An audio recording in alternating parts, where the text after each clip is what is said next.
চলছে দল গোছগাছ। বিপিএল শুরুর মাস চারেক আগে ব্যস্ততা বেড়েছে টিমগুলোর। আগে ভাগে বিদেশিদের সাথে কথাবার্তা পাকা করে রাখছে, কাকে কাকে পাওয়া গেল সে ঘোষণাও আসছে। ধারাবাহিক প্রতিবেদনে আমরা তুলে ধরব দলগুলোর চিত্র। মাহমুদুল্লাহ রিয়াদের দল খুলনা টাইটান্স। মালিক পক্ষে চাওয়া অন্তত সেরা চারে খেলা, বেশ কিছু ভালো খেলোয়াড়ও জোগাড় করে ফেলেছে খুলনা। দেব চৌধুরী রিপোর্ট। নতুন মালিকেরা নতুন করেই সাজাতে চেষ্টা করেছেন খুলনা ফ্র্যাঞ্চাইজি খুলনা টাইটান্স। মাঠ কিংবা মাঠের বাইরে ক্রিকেট এন্টারটেইনমেন্টের প্রায় পুরোটাই ভক্তদের উপহার দেওয়ার চেষ্টা ছিল। ৩ নম্বর পজিশনে থেকে গত বিপিএল শেষ করেছে খুলনা টাইটান্স। এবার লক্ষ্য ধারাবাহিকতা।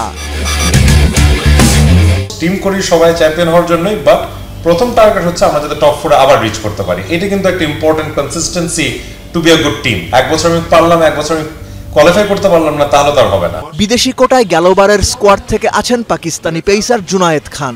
নতুন চুক্তি হয়েছে জুনায়েদের দুই দেশি ভাই সরফরাজ আহমেদ আর লেগ স্পিনার শাদাব খানের সাথে। পুরো টুর্নামেন্টেই থাকছেন দুই সাউথ আফ্রিকান রাইলি রোসো এবং pacer Kyle Abbott. Hard hitter অস্ট্রেলিয়ার ক্রিস লিন হতে পারেন টাইটানদের ট্রাম্প কার্ড। আছেন গতবার ঢাকা ডায়নামাইটসের নজরকাড়া শ্রীলঙ্কার সেকুগে প্রসন্না। তবে দেশি ক্রিকেটারদের মধ্যে রিয়াদ ছাড়া আর কাকে কাকে রেখে দেয়া হবে সেই সিদ্ধান্ত নিতে আরেকটু অপেক্ষা করতে চায় টাইটান্সের team management. Important is skill, performance, fitness. It will matter. টুর্নামেন্টের আগে অনেক সময় ইনজুরি থাকতে পারে, সো সেসব বিবেচনা করে গত বছর যারা পারফর্ম করেছে অফকোর্স তাদেরকে প্রাধান্য দেওয়া হবে। মাহমুদুল্লাহ রিয়াদি ক্যাপ্টেন থাকছেন। গতবারের চেয়ে এবার প্রত্যাশা আরো বেশি। মাহমুদুল্লাহ রিয়াদ যেরকম অসাধারণ খেলেছে গত বছর, সেটা তুলনা করা যায় না। সেটা কিন্তু আমার বলতে লাগবে না, সেটা কিন্তু টুর্নামেন্টই এটাকে জাজ করেছে as he was man of the tournament. He was able to actually কিন্তু lead from the front. So he truly, as we always say, this is the ship, he is the captain of the ship. So he is a fantastic captain. I think one of the best captain আমাদের বাংলাদেশে যে আছে তাদের মধ্যে একজন। বুধবার BPL এর আগামী আসর নিয়ে আনুষ্ঠানিক প্রেস কনফারেন্স করবে খুলনা টাইটান্স। সেখানে হাজির থাকবেন head coach Mahela Jayawardene. Try to get one of the best coaches. Mahela Jayawardena is very highly regarded. Dev Chowdhury, ৭১। Australia সফরে বাংলাদেশ হাই পারফরম্যান্স টিমের খেলার সময়সূচি পরিবর্তন হয়েছে। আজ প্রথম ওয়ানডে হওয়ার কথা থাকলেও সেটা আগামীকাল মাঠে গড়াবে। তবে ম্যাচ না খেললেও আজ অনুশীলন করেছেন এইচপি ক্রিকেটাররা। বুধবার ডারউইনের মারারা ক্রিকেট গ্রাউন্ড প্রথম ওয়ানডের ভেন্যু। অস্ট্রেলিয়ার বিভিন্ন অঞ্চলের ক্রিকেটারদের নিয়ে গড়া দলের মুখোমুখি হবে এইচপি দল।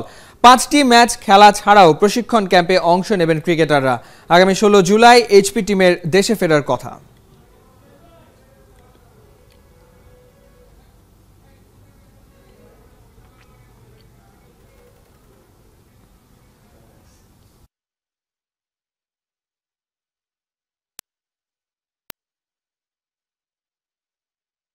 দল থেকে বাদ পড়েন, আবার হার ভাঙা খাটুনি দিয়ে জাতীয় দলের জার্সি পরেন। 2-1 ম্যাচে সুযোগ পান, আবার দল থেকে বাদ।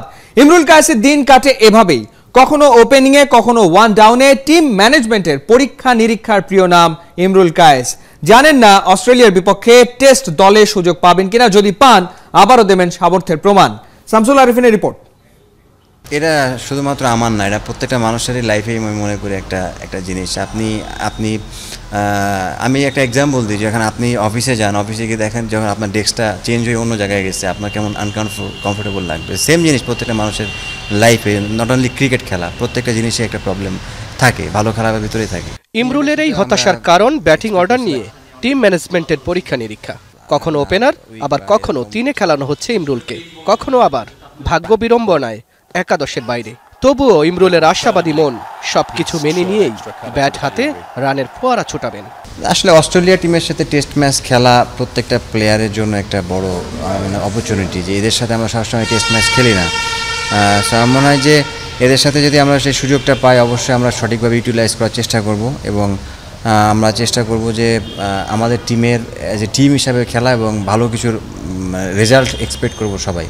পেস আক্রমণ নির্ভর অস্ট্রেলিয়াকে টাইগারদের জন্য ভয়ের মানছেন না ইমরুল। ইন্টারন্যাশনাল ক্রিকেটের প্রত্যেকটা টিমে আপনি দেখবেন যে বেস্ট অ্যাটাক থাকে, পেস অ্যাটাক প্রত্যেকটা টিমেই আছে। সো অস্ট্রেলিয়ারও ভালো অ্যাটাক আছে। তো আমি মনে হয় যে এটা নিয়ে এখন আর কেউ চিন্তা করে না যে বাংলাদেশ পেসে এখন খেলতে পারে না বা পেসে দুর্বল। আমার মনে হয় যে সবাই এখন অনেক মাশাআল্লাহ ভালো পেস বল খেলে এবং সবাই ভালো পেস বল হ্যান্ডেল করে। ব্যাটিং নিয়ে আপাতত কাজ করার কিছুই নেই জানিয়েছেন ইমরুল।